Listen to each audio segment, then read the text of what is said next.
ఈరోజు ఈవినింగ్ అయితే కొత్త నెల ప్రారంభం అవబోతూ ఉంది. ఈ నెల చాలా స్పెషల్ నెల. ఈ యావ్ మాసము న్యూ మంత్ ఏదైతే ఉందో ఈ మంత్ ఆ మంత్లో ఉన్నటువంటి 9వ తేదీ అనగా 13వ తారీఖు, మన ఆగస్టు నెల 13వ తారీఖు యావ్ మాసము 9వ తేదీ. ఆ తేదీకి ఉన్నటువంటి ప్రత్యేకత గురించి ఈ యొక్క మన ఈ పత్రికలో కూడా మెన్షన్ చేయబడింది. దయచేసి దాన్ని చదవండి ఒకసారి. సో నెక్స్ట్ వీక్కి నేను అది తెలుగులో కూడా నేను మెన్షన్ చేస్తాను. సో ఈ సమయంలో కొన్ని మాటలు మనం జ్ఞాపకం చేసుకుందాం. దాని గురించి కొన్ని ముఖ్యమైనటువంటి సంగతులు మీకు జ్ఞాపకం చేస్తాను.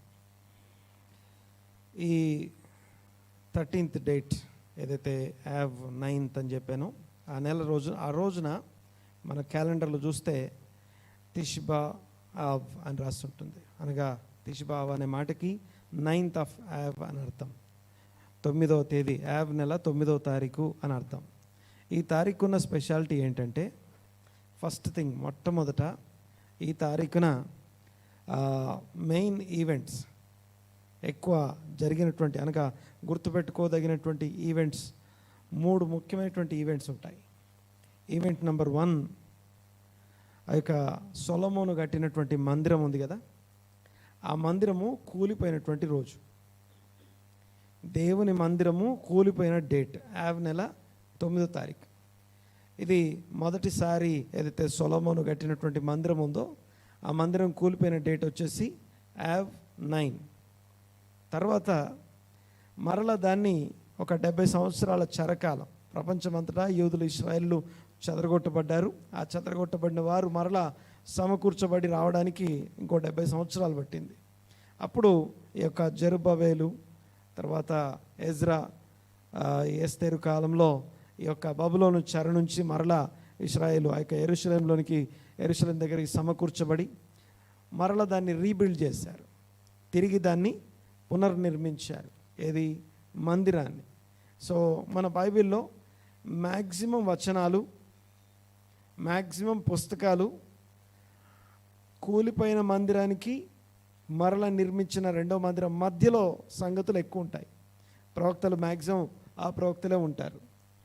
మందిరం ఉన్నప్పుడు, మందిరం కూలిపోయిన తర్వాత మళ్ళీ మందిరం కట్టేలోపు అక్కడ ఆ గ్యాప్లో వ్రాయబడిన విషయాలే ఎక్కువగా బైబిల్లో కనపడతాయి.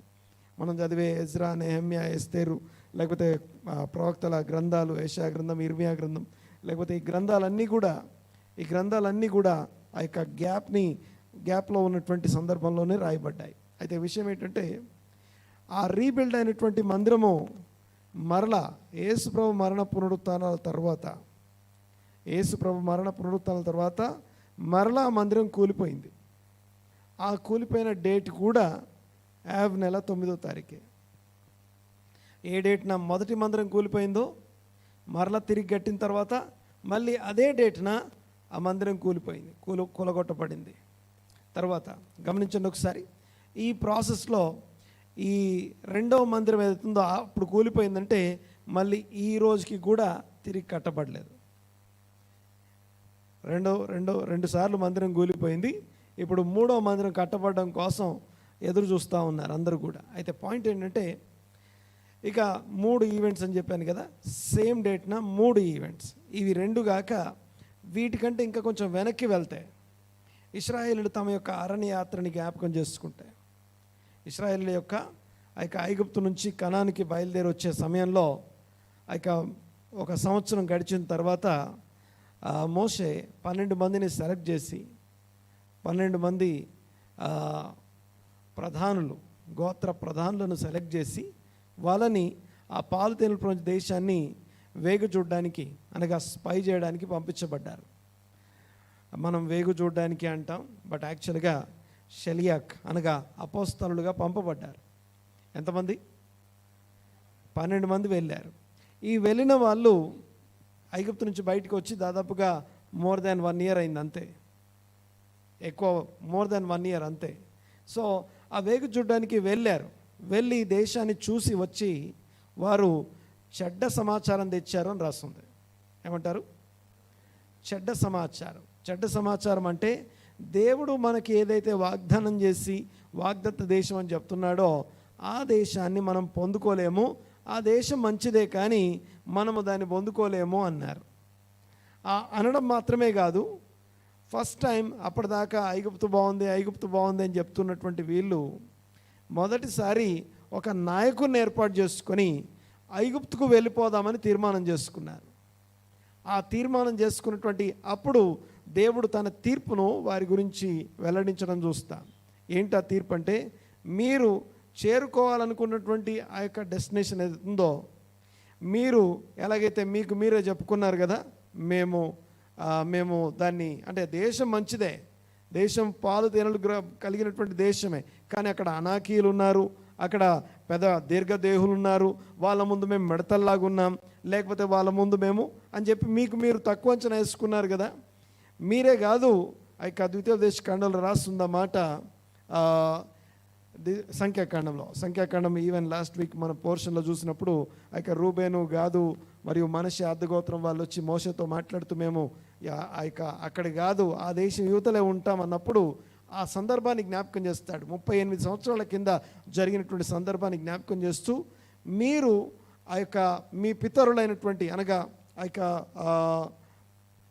12 మంది పంపబడిన వారు ఉన్నారు కదా, వాళ్ళు జనుల హృదయాన్ని ఏం చేశారట, డిస్కరేజ్ అనగా నిరుత్సాహపరిచారట. విశ్వాసంలో ముందుకెళ్లాల్సినటువంటి ప్రజల్ని ఒకరు వెళ్తుంటే వాళ్ళ విశ్వాసాన్ని చూసి పక్కనోడు ఇంకొంచెం నేను కూడా నడవాలనిపించాలి, అలా వెళ్లకుండా మీరు ఆ విశ్వాసాన్ని నీరుగార్చారు. ఆ నీరుగార్చిన దానికి మీరేం చేస్తారంటే, మీరు ఆ ఇశ్రాయేలు ఐగుప్తు నుంచి వచ్చిన వీరెవరు కూడా పాలుతేనె ప్రదేశంలో ప్రవేశించారు.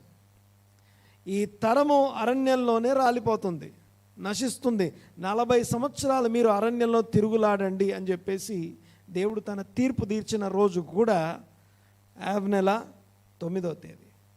ఈ మూడిట్లో ఉన్నటువంటి పాయింట్స్ని చూస్తే బాగా వినండి ఒకసారి. ఇదే చాలాసార్లు మాట్లాడుకుంటాం, ఎవ్రీ ఇయర్ జ్ఞాపకం చేసుకుంటాం, ఎవ్రీ ఇయర్ దీని గురించి మాట్లాడుకుంటాం. క్రిస్మస్ రాగానే ఎట్లా మాట్లాడుకుంటాం, లేకపోతే గుడ్ ఫ్రైడే రాగానే ఎట్లా మాట్లాడుకుంటాం, అలాగే ఈ డేట్స్ కూడా చాలా ప్రాముఖ్యమైనవి, ప్రధానమైనవి. ఎందుకు ప్రధానమైనవి అంటే మన డెస్టినేషన్ ఏంటో తెలియజేసేవి ఇవి. ఈ డేట్ ఏదైతుందో మన అంటే ఆత్మీయంగా ఎటువైపు వెళ్తున్నాము, ఆత్మీయంగా మనం వెళ్ళడం సరైందా కాదా అని పరిశీలన చేసుకునే స్పెషల్ డేస్ అవి. ఈ యొక్క 21 డేస్ కూడా అనగా లాస్ట్ మంత్ 23 జూలై 23 నుండి ఆగస్టు 13 వరకు ఈ 3 వీక్స్ ఏవైతే ఉన్నాయో, ఈ 3 వారాలు 21 డేస్ ఇవి. ఈ 3 వీక్స్ ఏవైతే ఉన్నాయో, ఈ 3 వీక్స్ చాలా స్పెషల్ డేస్ ఇవి. గమనించండి ఒకసారి, నేను చెప్పే విషయాన్ని కొద్దిగా అర్థం చేసుకోవడానికి ప్రయత్నం చేద్దాం. సో ఈ మూడిట్లో ఉన్న కామన్ పాయింట్ ఏంటి, మూడింటిని పక్కన పెట్టి చూడండి ఒకసారి. ఈ మూడే కాదు, ఇదే డేట్కి ఇంకా చాలా ఉన్నాయి మనకు తెలియనివి. ఏ డేట్? ఆవ్ నెల 9వ తారీఖు. మన క్యాలెండర్ చూస్తే మీకు ఆగస్టు 13న ఆ డేట్ కనపడుతుంది. ఆ డేట్నే జరిగిన ఇంకా అనేకమైన అనర్థాలు ఉన్నాయి. మొదటి ప్రపంచ యుద్ధం ప్రారంభమైంది కూడా అదే రోజు, రెండవ ప్రపంచ యుద్ధం ప్రారంభమైంది కూడా అదే రోజు. అంటే ఈ 5టిని పక్కన రాయండి ఒకసారి. ఏమేం చెప్పాను నేను? ఇశ్రాయేలీలు తమ యొక్క డెస్టినేషన్కి చేరవలసినటువంటి తరం అరణ్యంలో నశించిపోయారు.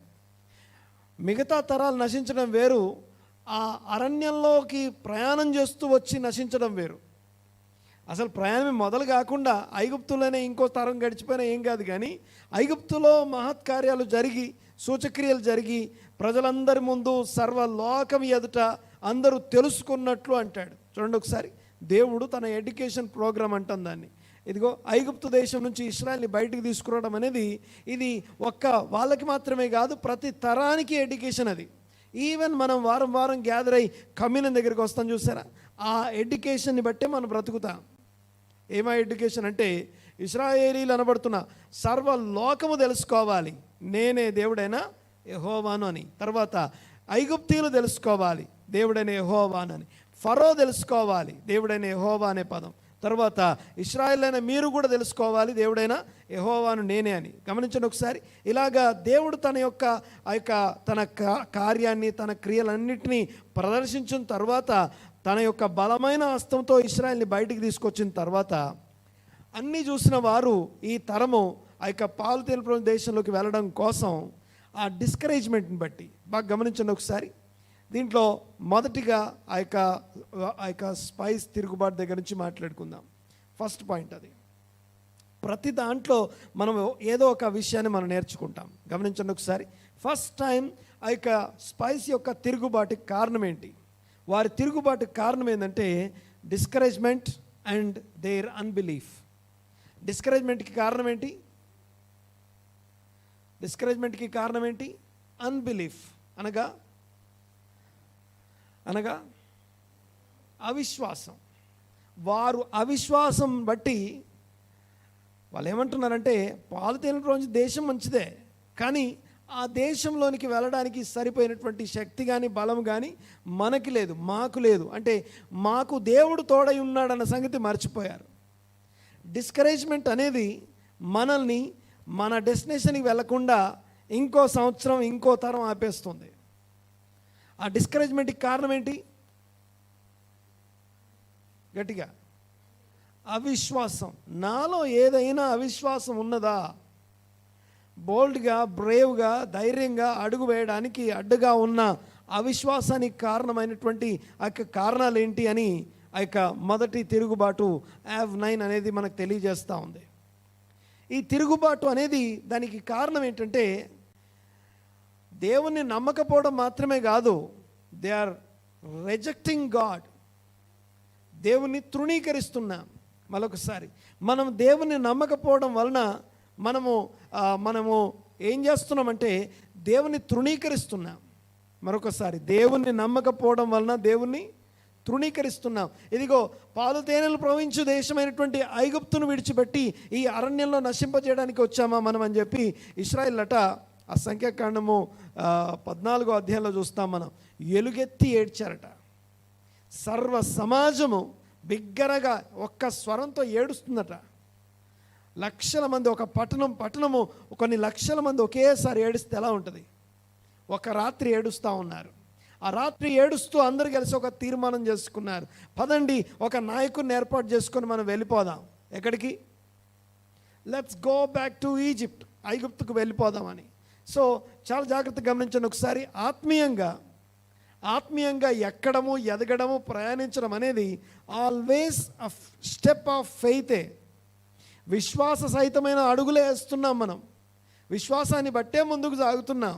ఇక్కడ మొదలుపెట్టిన ఈరోజు ఇక్కడ నిలబడ్డాము అంటే, ఇక్కడ దాకా వచ్చింది మనమేమో మనల్ని మన శక్తిని బట్టో, మన బలాన్ని బట్టో, మన యోగ్యతను బట్టో కాదు కదా. దేవుని నమ్ముకొనే కదా వచ్చింది.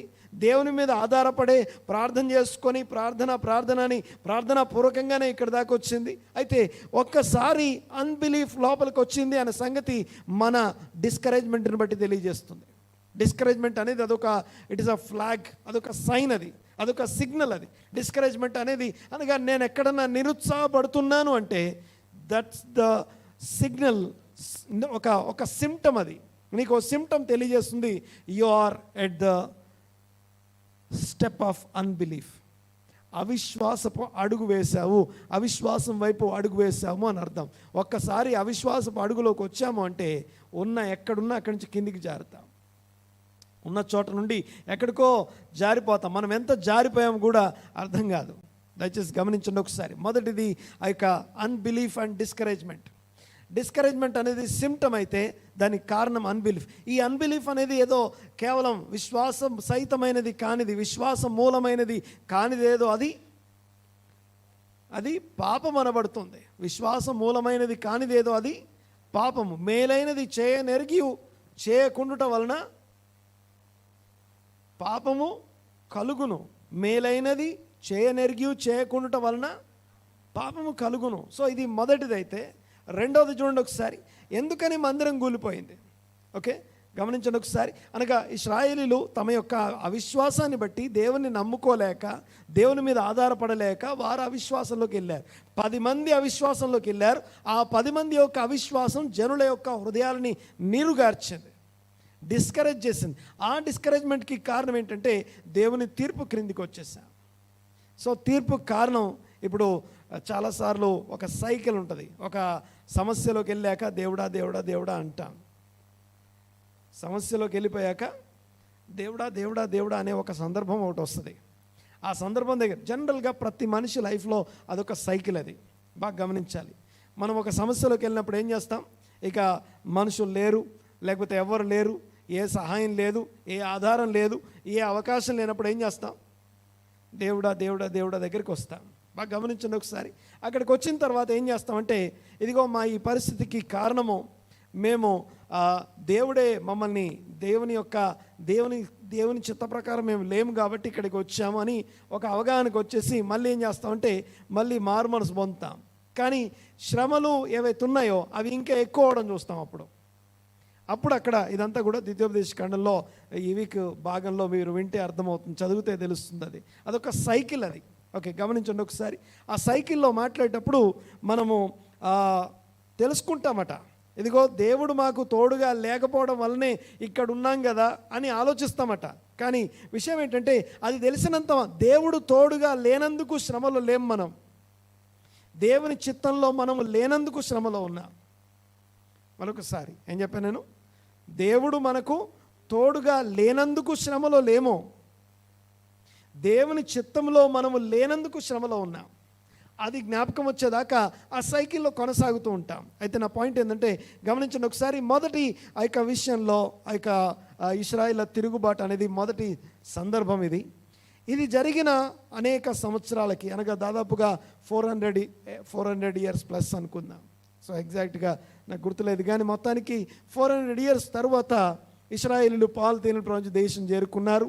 దావీదు ఒక స్థలాన్ని ఏర్పాటు ఏ స్థలమో దేవుడు చూపించిన స్థలాన్ని కనిపెట్టాడు. ఆ కనిపెట్టిన స్థలంలో సొలొమోను మందిరం కట్టాడు.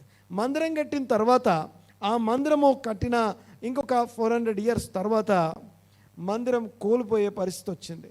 ఇది ఇర్మియా గ్రంథంలో వివరంగా రాయబడుతుంది, మందిరం ఎందుకు కూలిపోయింది అనే సంగతి. సొలొమోను కట్టినటువంటి మందిరము 400 ఇయర్స్ తర్వాత కూలిపోయింది. అనగా ఏదైతే సిన్ ఆఫ్ స్పైస్ అని పిలుస్తున్నామో, ఆ యొక్క పంపబడిన వారి పాపం అని ఏదైతే పిలుస్తామో, ఆ పాపం యొక్క ఆనవాలు మరలా రిపీట్ చేయబడుతుంది. ఎక్కడ రిపీట్ చేయబడుతుంది అంటే ఈ యొక్క మందిరం కూలిపోదు. మందిరం ఎందుకు కూలిపోయింది? దేవుడు తన మందిరాన్ని కూలగొట్టినటువంటి నెబుకద్నెజర్ అనే ఒక బబులోను రాజును ఇర్మియా గ్రంథంలో దాదాపుగా 3 సార్లు నా సేవకుడు అనడం చూస్తాం. ఎన్నిసార్లు? ఏమంటాడు? ఎవరు? ఎందుకు? దేవుని మందిరం కూలగొట్టినోడు దేవుని సేవకుడా? బాగా గమనించండి ఒకసారి. దేవుని సేవకుడు ఎలా అవుతాడు? నా సేవకుడైన నెబుకద్నెజర్ అనే మాట చూస్తాం. అయితే విషయం ఏంటంటే ఆ నెబుకద్నెజర్ దేవుని సేవకుడు ఎలా అవుతాడు? దేవుని ప్రజల మధ్యలో ఉన్న మందిరం, ఆ మందిరాన్ని కూలగొట్టినటువంటి ఆ నెబుకద్నెజరు దేవుని సేవకుడు ఎలా అవుతాడు? చాలా జాగ్రత్తగా ఈ మాట గమనించాలి. ఎందుకని మందిరం అసలు మందిరం ఎందుకు ఉంది వాళ్ళ మధ్యలో?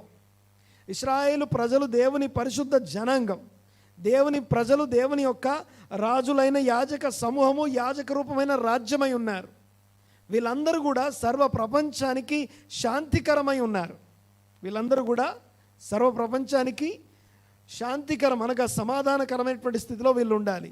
కానీ వాళ్ళు ఏమైపోయారు అంటే వాళ్ళ ఆ యొక్క మధ్యలో ఆ యొక్క మందిరం కూలిపోవడానికి కారణం దేవుని ప్రజల్ని దేవుడు ప్రత్యేకించుకొని, అసలు మందిరం ఎలా వచ్చిందో చూద్దాం. మధ్యలోకి దేవుని ప్రజల్ని ఫస్ట్ ఏర్పాటు చేసుకొని ఆ ప్రజల్ని పరిశుద్ధపరిచి నీతిమంతులుగా తీర్చి వారిని ఆ యొక్క దేవుని యొక్క ఆజ్ఞలు కట్టడలు అనుసరించేవారుగా తయారు చేసిన తర్వాత, దేవుడు ట్రైన్ చేసిన తర్వాత, అప్పుడు వారి మధ్యలో తానుండునట్లుగా ఒక స్థలాన్ని ఏర్పాటు చేసి ఆ స్థలాన్ని ఏర్పాటు చేయడం అంతా ముగించిన తర్వాత, దేవుడు వారి మధ్యలో ఉండటానికి ఏ స్థలమైతే ఏర్పాటు చేయబడిందో ఆ స్థలమును ఏదైతే ఉందో దాన్ని ఏర్పాటు చేయడం అయిపోయిన తర్వాత ఏది ఎక్కడ ఉండాలో ఎలా ఉండాలో చూపించబడినట్టు నిర్మించబడిన తర్వాత అప్పుడు దేవుని సన్నిధి ఆ స్థలాన్ని నింపిందట. దేవుని మహిమ మందిరాన్ని నింపింది. గమనించండి ఒకసారి, మందిరం మహిమతో నింపబడ్డానికి కారణం ఏంటంటే ఆ మందిరం ఎక్కడ పడితే అక్కడ ఉండదు, దేవుని పరిశుద్ధ జనాంగం మధ్యలో ఉంటుంది. అనండి ఒకసారి, దేవుని మందిరం ఎక్కడ ఉంటుంది? దేవుని పరిశుద్ధ జనాంగం మధ్యలో దేవుని మందిరం ఉంటుంది. ఆ దేవుని మందిరము ఈ భూమి మీద ఉండాలి అంటే జనము ముందు పరిశుద్ధమై ఉండాలి.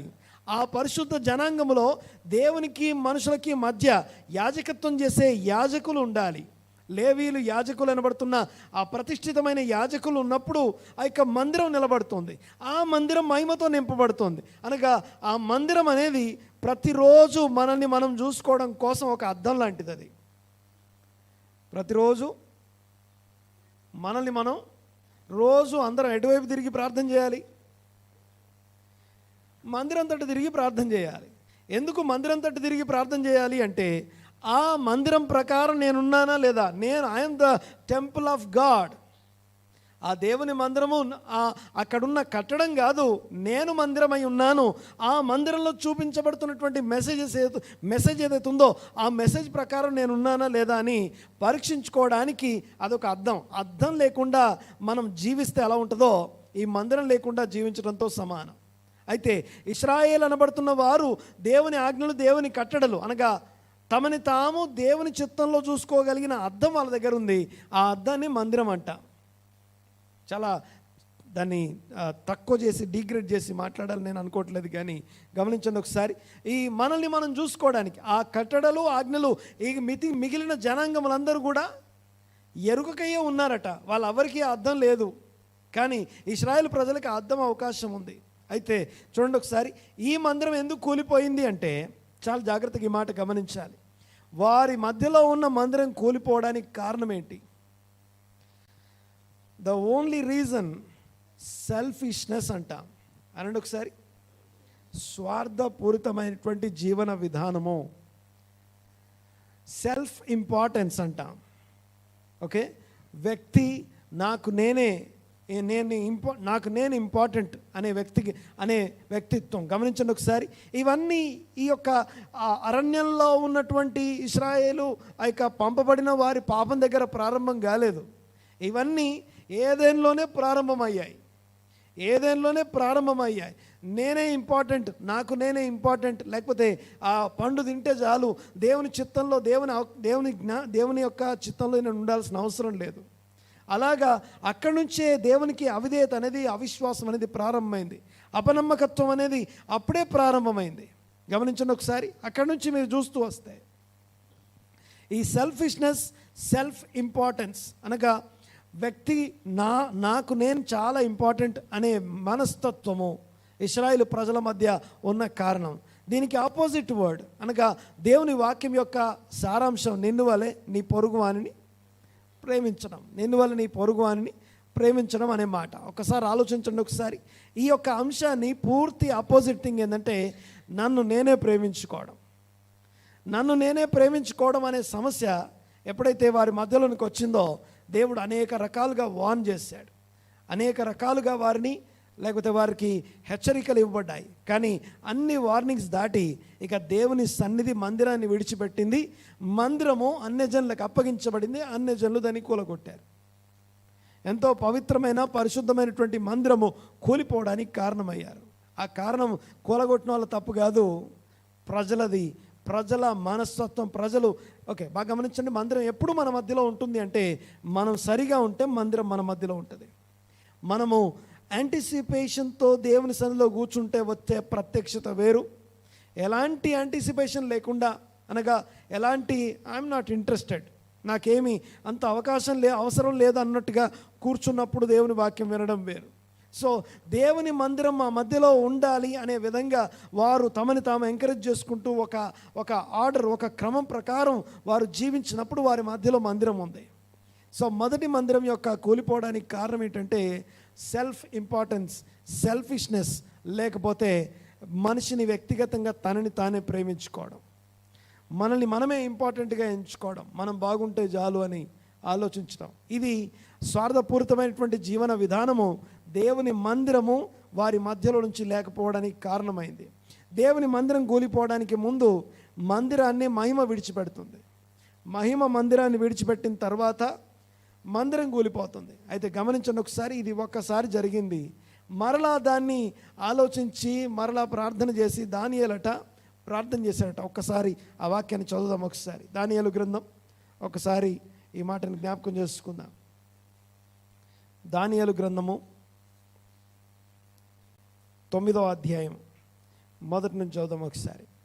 ఆ యొక్క మందిరానికి కూలిపోయి ఇంకో మందిరానికి మధ్యలో దానియేలు అనబడుతున్నటువంటి ఒక దైవజనుడు ఎలా ఉన్నాడో, ఒక దేవుని విశ్వాసి, లేకపోతే ఒక మంచి అద్భుతమైనటువంటి విశ్వాస వీరుడు ఎలా ఉన్నాడో ఒక్కసారి చూద్దాం. ఇది మనం ఈరోజు ధ్యానించే అంశం. అది దాన్ని జ్ఞాపకం చేసుకుంటూ మనల్ని మనం ఎంకరేజ్ చేసుకుందాం. చదువుదాం ఒకసారి 9వ అధ్యాయం మొదటి నుంచి.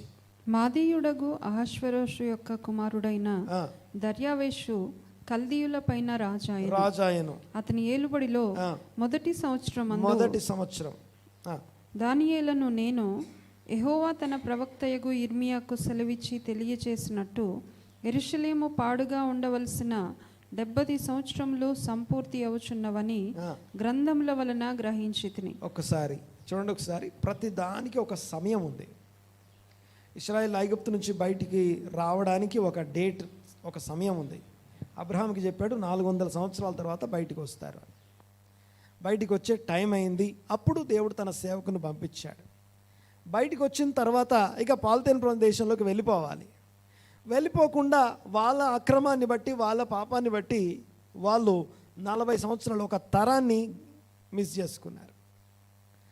సో మళ్ళీ ఇక పాల్తీన ప్రదేశంలోకి వెళ్ళే అవకాశం వచ్చింది. వెళ్ళారు, కట్టుకున్నారు. ఆ కట్టబడిన దాన్ని వారి తమ వ్యక్తిగత ఆత్మీయ జీవితాన్ని బట్టి కోల్పోయారు, కూలిపోయింది. ఆ కూలిపోయినప్పుడు ఒక తీర్పు వచ్చింది.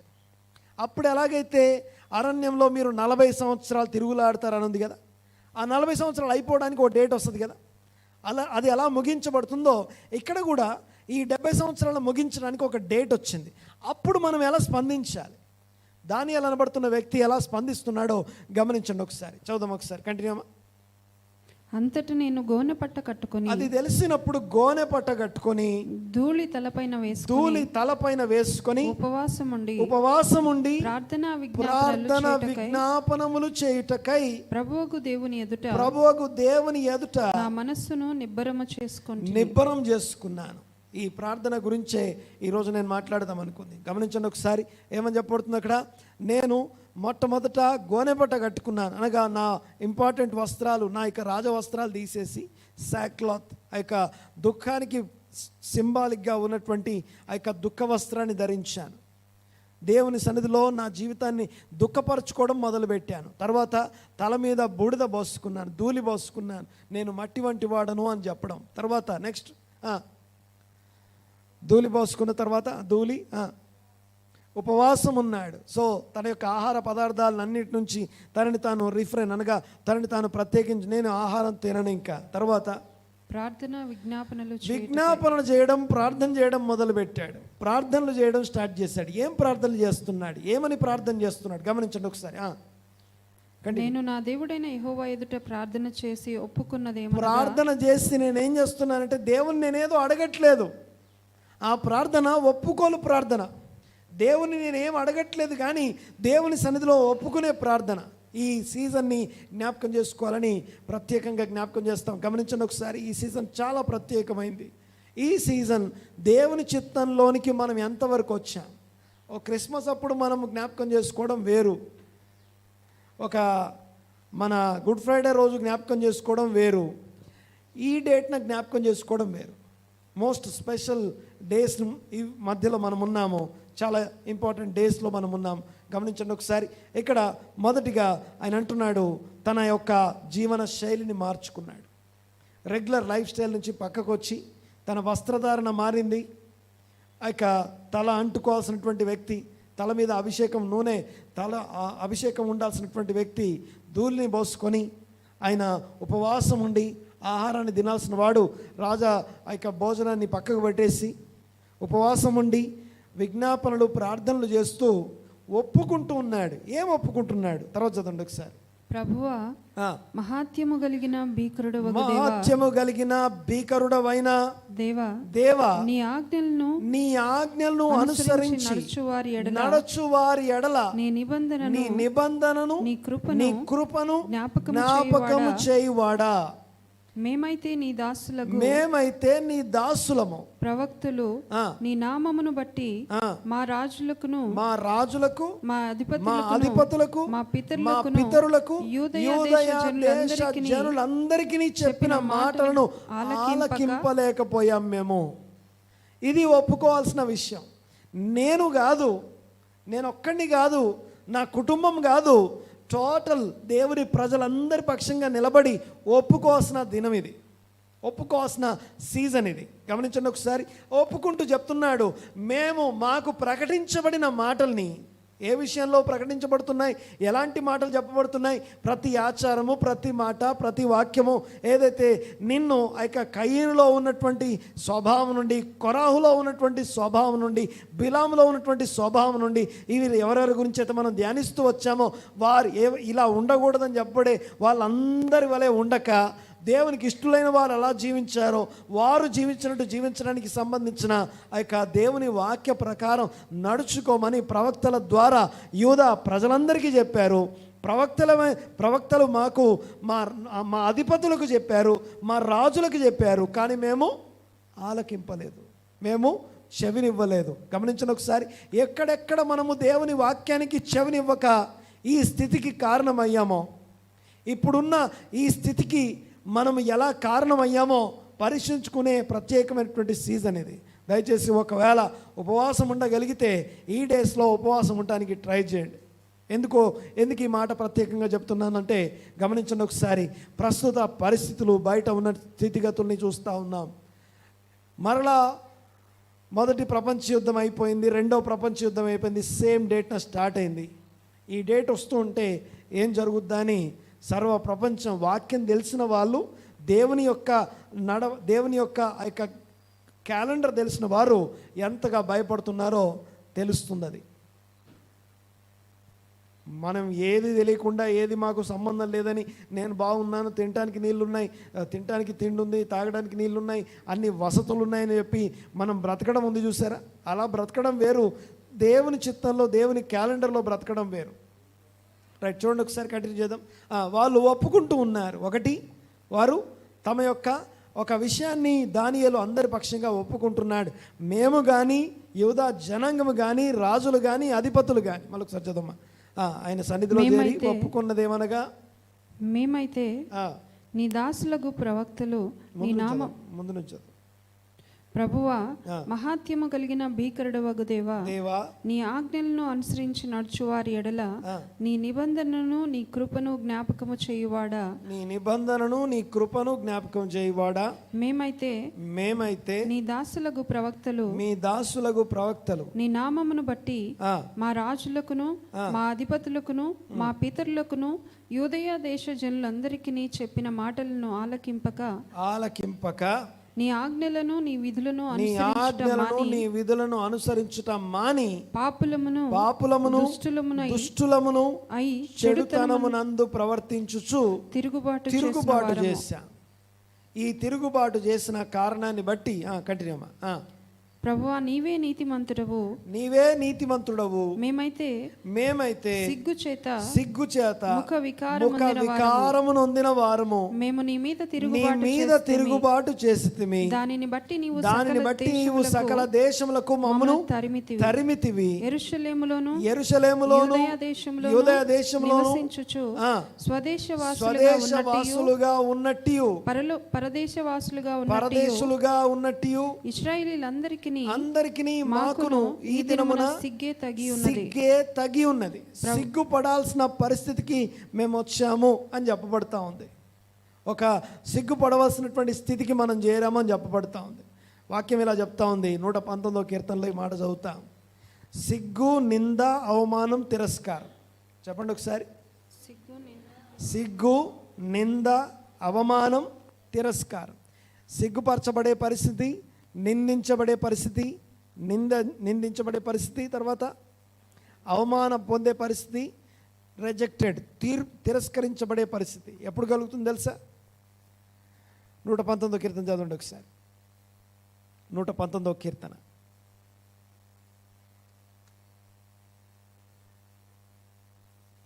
మొదటి నుంచి చదవండి.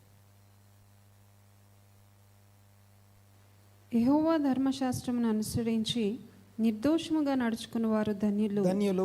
ఆయన శాసనములను గైకొనుచు పూర్ణ హృదయముతో ఆయనను వెదకువారు ధన్యులు. వారు ఆయన మార్గములలో నడుచుకొనుచు ఏ పాపమును చేయరు. తర్వాత నీ ఆజ్ఞలను జాగ్రత్తగా గైకొనవలనని నీవు మాకు ఆజ్ఞాపించి ఉన్నావు. ఆహా నీ కట్టడలను గైకొన్నట్లు, ఆహా నీ కట్టడలు గైకొన్నట్లు నా ప్రవర్తన స్థిరపడి ఉండిన ఎంత మేలు. నీ ఆజ్ఞలన్నిటినీ నేను లక్ష్యము చేయనప్పుడు నాకు అవమానము కలుగనేరదు. నీతిగల నీ న్యాయ విధులను నేను నేర్చుకున్నప్పుడు యథార్థ హృదయముతో నీకు కృతజ్ఞతాస్తుతులు చెల్లించదను. అలాగే చదువుతూ వెళ్తే ఆ సిగ్గు, నింద, అవమానం, తిరస్కారం చెప్పండి ఒకసారి. ఈ 4 కలిగించే పరిస్థితి దేవుని వాక్యం నుంచి పక్కకు జరిగినప్పుడు జరుగుతూ ఉంది. రైట్, దానియేలు గ్రంథం కొద్దాం ఒకసారి, ఇంకా చదువుదాం ఒకసారి. దానియేలు గ్రంథంలో 1 గోనె పట్ట కట్టుకొని తల మీద బూడిద పోసుకొని ఉపవాసం ఉండి ఒప్పుకుంటున్నాడు. దేవుని గొప్పతనం జ్ఞాపకం చేస్తూ సిగ్గే మాకు తగి ఉన్నది అని ఇండివిజువల్గా మాట్లాడలేదు. He is not talking about his position. తనకే లోటు లేదు. రాజా భవనంలో ఉన్నాడు, మంచి ప్రధానమంత్రి స్థానంలో ఉన్నాడు, కావాల్సిన అన్నీ ఉన్నాయి ఆయనకి. సో నేను బాగున్నాను చాలా అనట్లేదు. దేవుని చిత్తంలో నేను నా జనాంగం ఎక్కడుండాలి, ఎక్కడ ఉండాల్సిన వారం ఎక్కడున్నాము అని చెప్పి దేవుని సన్నిధిలో ఏడవడం మొదలుపెట్టాడు, ఒప్పుకోవడం మొదలుపెట్టాడు. కంటిన్యూ చేయము ఒకసారి. ప్రభువా నీకు విరోధముగా పాపము చేసినందున మా రాజులకును మాకును మా అధిపతులకును మా రాజులకును మా అధిపతులకును మా పితరులకును ముఖము చిన్నబోవునట్లు సిగ్గే తగి ఉన్నది. తర్వాత నెక్స్ట్, ఈ ముఖము చిన్నబోవడం అనేది కయ్యను దగ్గర వాడే పదం. అది కయ్యను నీవు సత్క్రియ చేసిన ఎడల తల ఎత్తుకుంటావు కదా, ముఖం చిన్నబుచ్చుకున్నావు ఎందుకు? మేము ఈ రోజున ఈ స్థితికి, ఈ ముఖము చిన్నబుచ్చుకునే పరిస్థితికి కారణం I'm not in the ways of God, we are not in the ways of God, అందుకే మేము ఇక్కడ ఉన్నాము అని చెప్పబడతాం. తర్వాత కంటిన్యూ. మేము మా దేవుడైన యెహోవాకు విరోధముగా తిరుగుబాటు చేశాము, అయితే ఆయన కృపా క్షమాపణలు గల దేవుడై ఉన్నాడు. ఆయన తన దాసులకు ప్రవక్తల ద్వారా మాకు ఆజ్ఞలు ఇచ్చి వాటిని అనుసరించి నడుచుకొనవలెనని సెలవిచ్చెను. కానీ మేము మా దేవుడైన యెహోవా మాట వినకపోతిమి. ఇశ్రాయేలీయులందరూ నీ ధర్మశాస్త్రం అతిక్రమించి నీ మాట వినక తిరుగుబాటు చేసిరి. మేము పాపము చేస్తేమి కనుక నేను శపించదనని నీవు నీ దాసుడగు మోషే ధర్మశాస్త్రమందు ప్రమాణము చేసి ఉన్నట్లు ఆ శాపమును మా మీద కుమ్మరించితివి. మేము ఈ స్థితికి కారణము శాపము మా మీద కుమ్మరించబడి ఉన్నది. Next continue. యెరూషలేములో జరిగిన కీడు మరి ఏ దేశంలో జరగలేదు. ఆయన మా మీదికిని మాకు ఏలికలుగా ఉండు మా న్యాయాధిపతుల మీదికిని ఇంత గొప్ప కీడు రప్పించి తాను చెప్పిన మాటలు నెరవేర్చెను. మోషే ధర్మశాస్త్రమందు వ్రాసిన కీడంతయు మాకు సంభవించినను మేము మా చెడు నడవడి మానకపోతిమి. నీ సత్యమును అనుసరించి బుద్ధి తెచ్చుకొనున్నట్లు మా దేవుడైన యెహోవాను సమాధానపరచుకొనకపోతిమి. సమాధానము అనండి ఒకసారి కొంచెం గట్టిగా. సో దేవుణ్ణి సమాధానపరచుకోవడం అనేది చేసుకోలేకపోయాం మేము. సో దేవునితో సమాధాన పడడం కొరకు ఆ రిపెంటెన్స్ ఏదైతే ఉందో, పశ్చాత్తాపం, మారు మనసు ఏదైతే ఉందో, అది దేవునితో మనల్ని సమాధానపరుస్తూ ఉంది. దేవునితో సమాధాన పడుట ఇది చాలా ప్రాముఖ్యమైనటువంటి విషయం. సమాధానమను ఆత్మ ఫలం గురించి మనం ధ్యానం చేస్తూ ఉన్నాం. అయితే ఈ యొక్క సీజన్ బట్టి ఈ మాటని జ్ఞాపకం చేస్తున్నాను. దేవుడైన యెహోవాను సమాధానపరచుకొనక పోతిమి. తర్వాత కంటిన్యూ. మేము మా దేవుడైన యెహోవా మాట వినలేదు గనుక ఆయన తన సమస్త కార్యముల విషయమై న్యాయస్థుడై ఉండి సమయము కనిపెట్టి ఈ కీడు మా మీదికి రాచేసి దేవుడు ఒక సమయాన్ని నిర్ణయించి ఆ సమయం ప్రకారం ఈ కీడు మా మీదికి రప్పించాడు. తర్వాత ప్రభువా మా దేవా నీవు నీ బాహుబలము వలన నీ జనమును ఐగుప్తులో నుండి రప్పించుట వలన ఇప్పటి వరకు నీ నామమునకు ఘనత తెచ్చుకొంటివి. మేమైతే పాపము చేసి చెడు నడతలు నడిచిన వారు. తర్వాత మా పాపములను బట్టి మా పితరుల దోషమును బట్టి మా పితరుల దోషమును బట్టి యెరూషలేము నీ జనుల చుట్టూనున్న సకల ప్రజల ఎదుట నిందాస్పదమైనది. మా పాపమును బట్టి మా పితరుల దోషమును బట్టి. అంటే జనులందరి పక్షంగా నిలబడి మేమందరం పాపం చేస్తామని చెప్పి ఒప్పుకోవడం చాలా గొప్ప విషయం. అది దేవునికి స్తోత్రం కలుగును గాక. మన పితరుల పాపాలను కూడా ఒప్పుకుంటున్నా. ఇదిగో మా పితరులు కూడా పాపం చేశారు అని ఒప్పుకునే సందర్భం ఇది. గమనించండి ఒకసారి. యెరూషలేము జనులు ఈ యొక్క ఇదంతా జ్ఞాపకం చేస్తూ ఈ యొక్క నిందాస్పదమైనటువంటి పట్టణంగా జనంగా మేము మిగిలిపోయాము. యెరూషలేము నీకు ప్రతిష్ఠితమైన పర్వతము. చదమా. యెరూషలేము నీకు ప్రతిష్ఠితమైన పర్వతము, నీ పట్టణం మీదికి వచ్చిన నీ కోపమును నీ రౌద్రమును తొలగనిమ్మని నీ నీతి కార్యములన్నిటిని బట్టి విజ్ఞాపన చేసుకొనుచున్నాను. ఇప్పుడైతే మా దేవా దీనిని బట్టి నీ దాసుడు చేయు ప్రార్థనలను విజ్ఞాపనలను ఆలకించి ప్రభువు చిత్తానుసారముగా శిథిలమైపోయిన నీ పరిశుద్ధ స్థలం ఏదైతే శిథిలమైపోయిందో ఆ స్థలము మీదికి నీ ముఖ ప్రకాశము రానిమ్ము. నీ గొప్ప కనికరములను బట్టి మేము నిన్ను ప్రార్థించుచున్నాము. ప్రార్థిస్తూ ఉన్నాం. కానీ మా స్వనీతి కార్యములను బట్టి, మా నీతిని బట్టో భక్తిని బట్టో మేము అడగట్లేదు, కానీ నీ కృపను బట్టి నీ క్షమాపణను బట్టి నిన్ను బట్టి అడుగుతున్నాం. ఇక నీ ముఖ ప్రకాశము ఆ శిథిలావస్థ స్థితిలో ఉన్నటువంటి ఆ స్థలం మీదకి రానిమ్ము అంటున్నాడు. తర్వాత కంటిన్యూ. మా దేవా చెవియొగ్గి ఆలకింపుము. నీ కన్నులు తెరిచి నీ పేరు పెట్టబడిన ఈ పట్టణముల మీదికి వచ్చిన నాశనమును నీ పేరు పెట్టబడిన ఈ పట్టణమును దృష్టించి చూడుము. ప్రభువా ఆలకింపుము. ప్రభువా క్షమింపుము. ప్రభువా ఆలస్యము చేయక చెవియొగ్గి నా మనవి చిత్తగించుము. నా దేవా ఈ పట్టణమును ఈ జనమును నీ పేరు పెట్టబడినవే, నీ ఘనతను బట్టియే నా ప్రార్థన వినమని వేడుకొంటిని. చాలు. దేవునికి మహిమ కలుగును గాక. చివరిగా ఒక మాట చెప్పేసి నేను ముగిస్తాను. గమనించండి ఒకసారి. Internal wars reflect internal conflicts అంట. ఇంటర్నల్ కాన్ఫ్లిక్ట్స్ ఎక్స్టర్నల్ వార్స్గా మారుతాయి. మళ్ళొకసారి ఏం చెప్పాను నేను? Internal conflicts. మనము దేవునికి విరోధంగా, ఒకరికి ఒకరం విరోధంగా ఇవి ఏవైతే ఉన్నాయో ఎక్కడికి మారుతాయి? ఇవి బయట యుద్ధాలుగా మారుతాయి. బయట యుద్ధాలకి కారణం అనగా ఇశ్రాయేల్ అనేకమైన యుద్ధాలకు కారణం వారి ఇంటర్నల్ కాన్ఫ్లిక్ట్స్.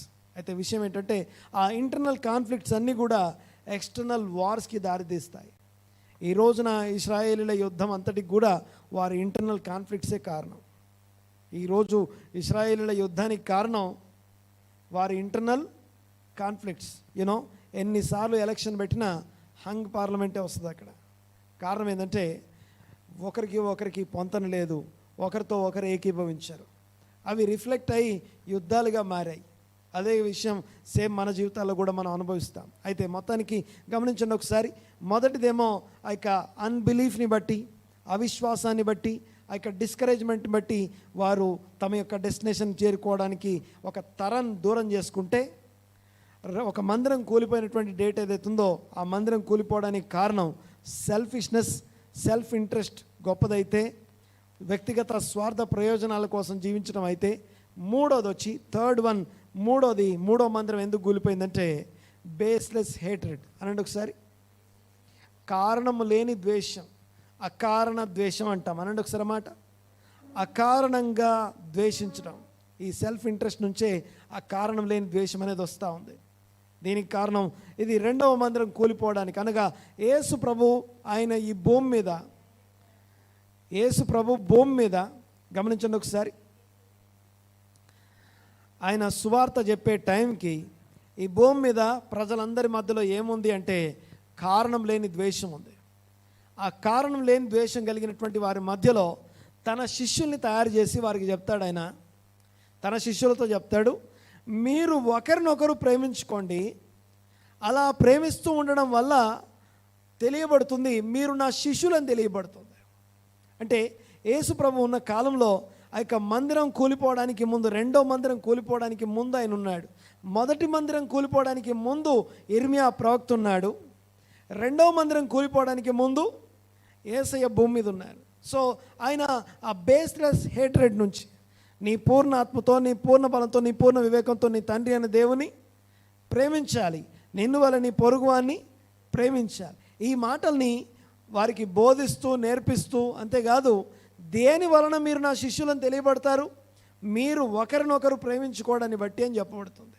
అది చెప్పిన తర్వాత అప్పుడు ఆ యొక్క మాట అనగా ఆయన ప్రకటించడం అయిపోయి ఆయన మరణించి తిరిగి లేచిన తర్వాత, ఇక ఆరోహణమైన తర్వాత ఈ రాతి మీద రాయి నిలబడదు అని చెప్పాడు ఆయన. మందిరాన్ని చూసి ఆయన చెప్పిన మాట, రాతి మీద రాయి నిలబడదు. కూలిపోవడం అంటే దాన్ని ఎంతగా కూలగొట్టాలో ఆ రోమీల కాలంలో అది అంతగా కూలిపోయింది. ఆ కూలిపోవడానికి కారణం ఏంటంటే కారణం లేని ద్వేషం. అనగా రెండవ సమస్య, అనగా ప్రతి సమస్య మన ఆత్మీయ జీవితాన్ని బట్టే వస్తూ ఉంది.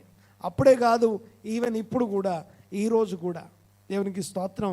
నేను, నాది, మనము, సో ఇంకెవరితో నాకు సంబంధం లేదు, ఇంకెవరు నాకు అక్కర్లేదు అనే జీవితం ఏదైతే ఉందో, దేవుని వాక్యానికి, దేవుని యొక్క ప్రణాళికకి, దేవుని చిత్తానికి పూర్తి విరుద్ధమైనటువంటి జీవితం అది. అంతేకాదు అదే కారణాన్ని బట్టి ప్రపంచ యుద్ధాలు మొదలయ్యాయి. ప్రపంచ యుద్ధానికి కారణం ఏంటంటే ఒక జనాంగం మీద ఇంకొక జనాంగము కోపము, ద్వేషము. ఓకే, ఇండియాలో ఉన్న వాళ్ళందరికీ చెప్తారు, ఏదో ఒక దేశం పేరు చెప్పి ఈ దేశం మన శత్రు దేశం అని చెప్పేసి హేట్రెడ్ని పోస్తాం. అలాగే వేరే దేశాల్లో చెప్తారు, పలానా దేశస్తులు, పలానా మతస్థులు, పలానా వాళ్ళు, వీళ్ళు మనం ద్వేషించాలి అని చెప్పి నూరిపోస్తాం. ఏవైతే మనం ఫీడ్ చేస్తున్నామో ఆ అకారణ ద్వేషాలు ఏవైతే ఉన్నాయో అవన్నీ ప్రపంచ యుద్ధాలుగా పరిణమించాయి. 1, 2 యుద్ధాలు వచ్చాయి. దేవునికి స్తోత్రం కలుగునుగాక. ఈ 2 యుద్ధాల తర్వాత ఈవెన్ ఇప్పుడు కూడా చూస్తే ప్రపంచంలో ఏ మూలకు చూసినా యుద్ధం కనపడతా ఉంది. యుద్ధ మేఘాలు, యుద్ధ వాతావరణాలు. యుద్ధం కలుగుతూ ఉన్నప్పుడు ఇంకొకటి ఏంటంటే భూకంపాలు, తర్వాత భూమి కంపించడం మనం చూస్తాం. అవి కూడా ప్రస్తుతం చూస్తున్నాం. ఇవన్నీ ప్రభు రాకడికి లేకపోతే దేవుని చిత్తం జరగడానికి సంబంధించిన ఆనవాళ్ళు లేకపోతే సూచనలు కనపడుతున్నప్పుడు నీ యొక్క నా యొక్క బాధ్యత ఏంటి? మనం ఏమై ఉన్నాం? మనం అనుకోవచ్చు చాలా ఆఫ్టర్ ఆల్ చాలా లైట్, లేకపోతే నేను ఎవరి కోసం నిలబడతాను, నాకంటే గొప్ప గొప్పలు చాలామంది ఉన్నారు, ఎవరో ఏదో చేస్తారు. ప్రతి ఒక్కరి బాధ్యత ఒకరి కోసం నిలబడి ప్రార్థన చేయడం. సో మన పాపం కోసం ప్రార్థన చేయడం ఒప్పుకొని, రెండవది మన కుటుంబాల పాపం కొరకు ఒప్పుకొని ప్రార్థన చేయడం, మన పితరుల పాపముల కొరకు ప్రార్థన చేయడం, దేవుని సన్నిధిలో ఒప్పుకోవడం, ఆ యొక్క సంఘాల కొరకు ప్రార్థన చేయడం, దేవుని యొక్క చిత్తం నెరవేర్చబడ్డం కొరకు ప్రార్థనలో సిద్ధపడ్డాం. అందరూ లేచిబడదాం ఒకసారి. ఈ యొక్క 5 కారణాలే కాదు, ఇంకా చాలా విషయాలు ఉన్నాయి ఇదే డేట్న జరిగినటువంటి అనర్థాలు. ఒక్కసారి దేవునికి స్తోత్రం చెల్లిస్తూ, దేవా ఈ యొక్క మాటల్ని మరొకసారి అందరం కలిసి చదువుదాం. ఒకసారి దానియేలు ప్రార్థనని స్క్రీన్ మీద చూస్తూ అందరం ప్రార్థనాపూర్వకంగా చదువుతూ ప్రార్థనాపూర్వకంగా మనం ప్రార్థనలోకి వెళ్ళిపోదాం. ఎక్కడ మేము సిగ్గుతో, అవమానముతో, నిందతో, తిరస్కారముతో తలదించుకునే పరిస్థితుల్లో ఉన్నామో ఈ సమయంలో ప్రార్థన చేస్తున్నాం. మీకు వందనాలు. నా వ్యక్తిగత జీవితం మాత్రమే కాదు, మా కుటుంబం మాత్రమే కాదు, సంఘము, సమాజము, మా దేశము, మా రక్త సంబంధికులు, బంధువులు, మిత్రులు అనేకులు ఇదిగో వాక్యమును వారికి ప్రకటించబడినప్పటికీ లోబడనొల్లని స్థితిని ఒక్కసారి మేము జ్ఞాపకం చేసుకుంటున్నామయ్యా. ఈ సమయంలో ఇదిగో మమ్మల్ని క్షమించండి. అందరం ప్రార్థన చేద్దాం. ఒక్కసారి తలలు వంచి కళ్ళు మూసుకొని, మా దేవా మీకు వందనాలు. ఈ మా పరిస్థితికి కారణం ఇదిగో మా పాపములు, ఇదిగో మేము ఒప్పుకుంటున్నాం నాయన. Thank you lord. స్తోత్రం. Thank you. వందనాలు, స్తుతులు, స్తోత్రం నాయన. అందరం లేచిన బిడదా, తలలు వంచి ప్రార్థనలో ఉందా? మా దేవా స్తోత్రము నాయన. మీ మహాకృప, మీ కనికరాన్ని బట్టి మీకు వందనాలు. మా మనోనేత్రాలు వెలిగించండి, జ్ఞానము ప్రత్యక్షత కలిగిన మనస్సు దయచేయండి. చెప్పబడిన వాక్యము మా హృదయంలో మా జీవితాల్లో స్థిరపరచబడినట్లు సహాయము దయచేయమని ప్రార్థిస్తున్నాను. కృప దయచేయండి ప్రభువా, మీకు వందనాలు. మీ కార్యములు దయచేయమని ప్రార్థన చేస్తున్నా. సర్వాధికారి, సర్వోన్నతుడా, సర్వశక్తిమంతుడా, కృపా సత్య సంపూర్ణుడా, మీకు వందనాలు. క్షమాపణ కలిగిన, క్షమించగలిగిన దేవా, మీకు వందనాలు. ఇదిగో కృప యొక్క గుణాతిశయములు కలిగిన దేవా, మహిమ గుణాతిశయములు కలిగిన దేవా, మీకు వందనాలు. ఈ సమయంలో ప్రార్థన చేస్తున్నా, సంఘపక్షంగా ప్రార్థన చేస్తున్నా, సంఘములోని కుటుంబాల పక్షంగా ప్రార్థన చేస్తున్నా. దేవా, మీకు వందనాలు. ఒక్క అవగాహన కింద ఉండవలసినటువంటి కుటుంబాలు, ఏ కుటుంబాలైతే ఇదిగో అవగాహనలోనికి రాక తమకి ప్రకటించబడిన వాక్యం విషయంలో కఠిన మనస్సు అవలంబిస్తున్నారో వారి పక్షంగా విజ్ఞాపన చేస్తున్నా. ఈ కీడుకు ఈ కీడులోనికి మేము వెళ్ళక తప్పించబడినట్లు కనికరించమని ప్రార్థన చేస్తున్నాను ఆయన. అనేకుల రక్షణ కొరకు ప్రార్థన చేస్తున్నా. ఈ రక్షణ వాక్యం ప్రకటించబడినప్పటికీ దాన్ని వెనుకకు త్రోసివేసే కఠిన హృదయం కలిగిన వారందరి కోసం విజ్ఞాపన చేస్తున్నామయ్యా. కృప చూపించండి. మేము అనేక మారులు ఇది మీ వాక్యం అని తెలిసి వాక్యానుసారంగా నేను ఎలా ప్రవర్తించాలో, ఎలాగా స్పందించాలో అలా స్పందించిన అనేక సందర్భాలని ఈ సమయంలో జ్ఞాపకం చేసుకుంటున్నా. కుమ్మరిస్తున్నాం ప్రభువా, మీకు వందనాలు. స్తోత్రం, స్తోత్రం, స్తోత్రం నాయన. చెప్పబడిన మాటలు మా హృదయంలో, మా జీవితంలో ధ్యానం చేస్తూ ఈ దినాలు మేము గడపడానికి కృప దయచేయండి. ఈ నెలలోనికి నెలలోనికి మేము ప్రవేశించేటప్పుడు నూతనమైన ఉద్యమంతో, నూతనమైనటువంటి విశ్వాస సహితమైన విజ్ఞాపనలతో మేము ప్రవేశించడానికి కృప దయచేయండి ప్రభువా. న్యూ థాట్ ప్యాటర్న్ మాకు దయచేయండి. నేను ప్రభా, మా యొక్క థాట్ ప్యాటర్న్ని మార్చండి ప్రభా. మా ఆలోచన విధానాన్ని సరిచేయండి. మీ చిత్తంలోనికి ప్రవేశించడానికి కృప దయచేయండి నాయన. మీకు వందనాలు, స్తోత్రం చెల్లిస్తున్నాం. జ్ఞానిని కదా నీవు అనుకొనవద్దు అని మీ మాటను బట్టి మీకు వందనాలు.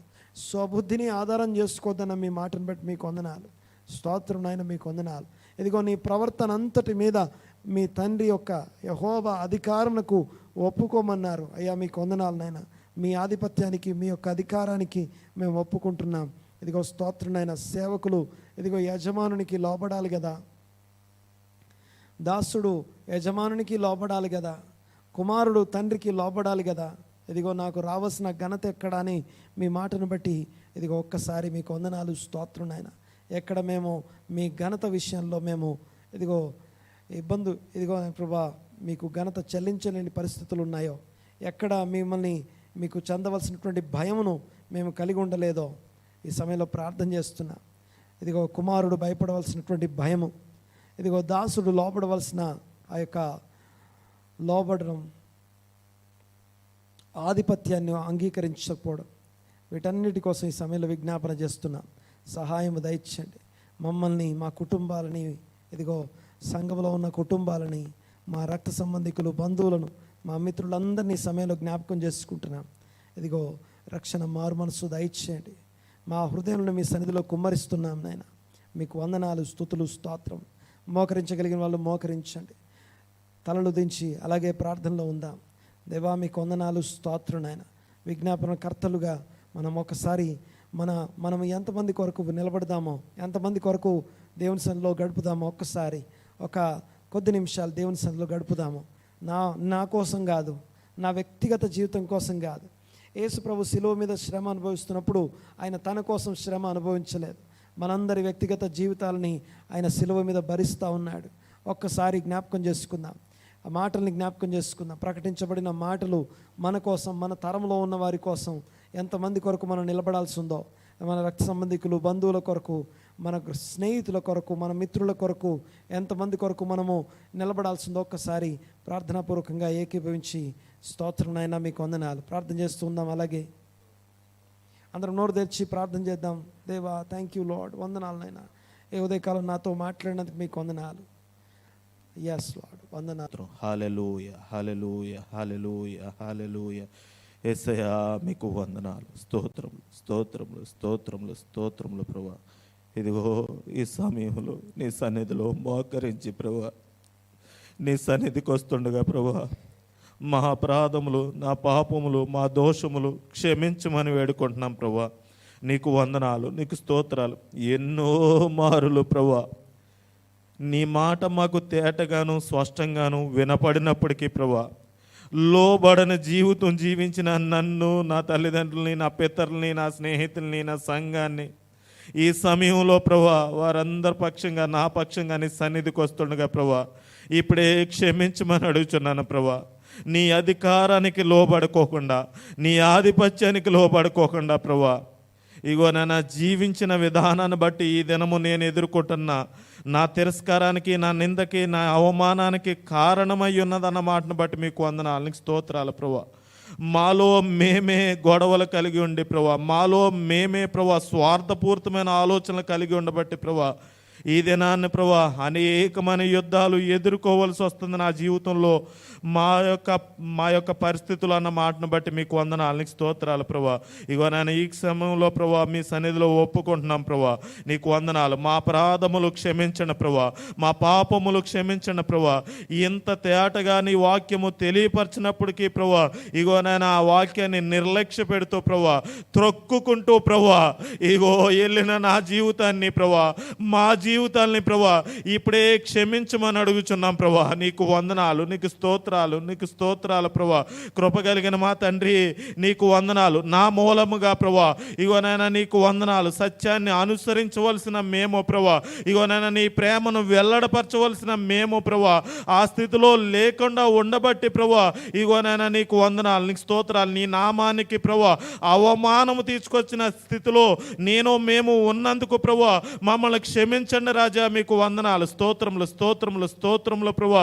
నీకు వందనాలు. ఈ సమయంలో నీ దగ్గరికి వచ్చి ప్రభా మేము చేసిన ప్రతి దాన్ని బట్టి ప్రభా మా చేతుల ద్వారా, మా కళ్ళు ద్వారా, మా మనసు ద్వారా, ఇగోనైనా మా దేహము ద్వారా ప్రభా, మా తలంపుల ద్వారా, మా ఆలోచనల ద్వారా ప్రభా, మా నడవడిక ద్వారా, మా ప్రవక్తన ద్వారా చేసిన ప్రతి పాపము నీ సన్నిధిలో ఒప్పుకుంటున్నాం ప్రభా. నీకు వందనాలు, నీకు స్తోత్రములు, స్తోత్రములు, స్తోత్రములు, స్తోత్రములు ప్రభా. క్షమించండి రాజా. మీకు వందనాలు, నీకు స్తోత్రాలు. రక్షించడానికి సిద్ధ మనసు కలిగి ఉన్న మా తండ్రి నీకు వందనాలు, నీకు స్తోత్రాలు. నీ కృపను బట్టి, నీ దయను బట్టి, నీ ప్రేమను బట్టి ప్రభా మమ్మల్ని క్షమించమని అడుగుచున్నాం ప్రభా. మా నీతిని బట్టి కాదు కానీ, ఇగో మా క్రియలను బట్టి కాదు కానీ, ఇగోనైనా నీకు వందనాలు, నీకు స్తోత్రాలు ప్రభా. నీ కృప ద్వారా నన్ను క్షమించండి, మమ్మల్ని క్షమించండి, మా సంఘాన్ని క్షమించండి ప్రభా. ఈ సహవాసంలో ఉన్న బిడ్డలను క్షమించండి, ఈ ప్రార్థనలో ఏకీభవించిన బిడ్డలను క్షమించండి రాజా. మీకు వందనాలు, నీకు స్తోత్రములు, స్తోత్రములు, స్తోత్రములు, స్తోత్రములు ప్రభా. ఎన్నో మారులు ఇదిగో నాన్న లెక్క మించినన్ని సారులు ప్రభా ఇగో నాన్న నీ సన్నిధి నుంచి తొలగిపోయి ఉన్నాము ప్రభా. నీ మాటల నుంచి తొలగిపోయి ఉన్నాం ప్రభా, నీ యొక్క విధుల నుంచి తొలగిపోయి ఉన్నాం ప్రభా. ఇగో నాన్న నీకు వందనాలు, నీకు స్తోత్రములు, స్తోత్రములు, స్తోత్రములు, స్తోత్రములు ప్రభా. మమ్మల్ని క్షమించండి ప్రభా, మమ్మల్ని క్షమించండి రాజా.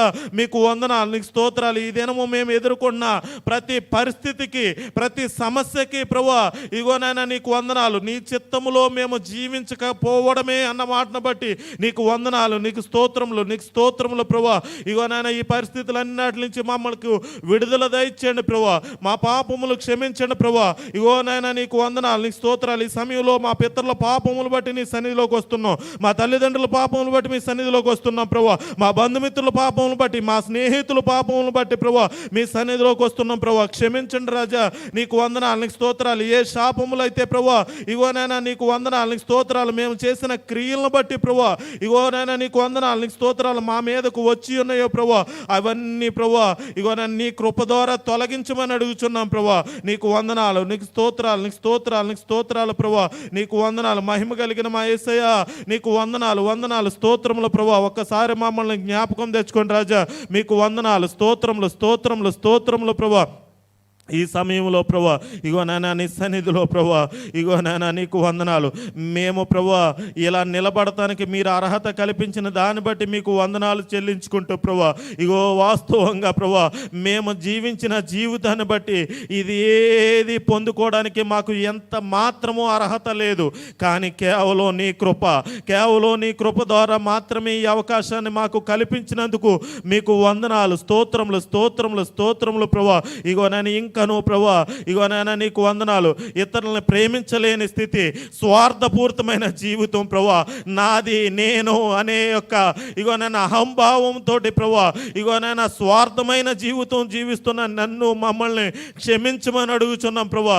నీకు వందనాలు, నీకు స్తోత్రాలు. ఎన్నో మహర్లు నిన్ను వల్ల నీ పొరుగు వారిని ప్రేమించమని ప్రభా వాక్యం ద్వారా తెలియపరిచినప్పటికీ ఇంకను నాది అనే స్వార్థంలోని నా బిడ్డలు, నా యొక్క వ్యక్తులు, నా కుటుంబము, నా బంధువులు, లేకపోతే నాకు సంబంధించినదనే స్థితిలో ఉండిపోయిన మా స్థితుల నుంచి విడుదల దయచేసి మమ్మల్ని క్షమించమని అడుగుచున్నాం ప్రభా.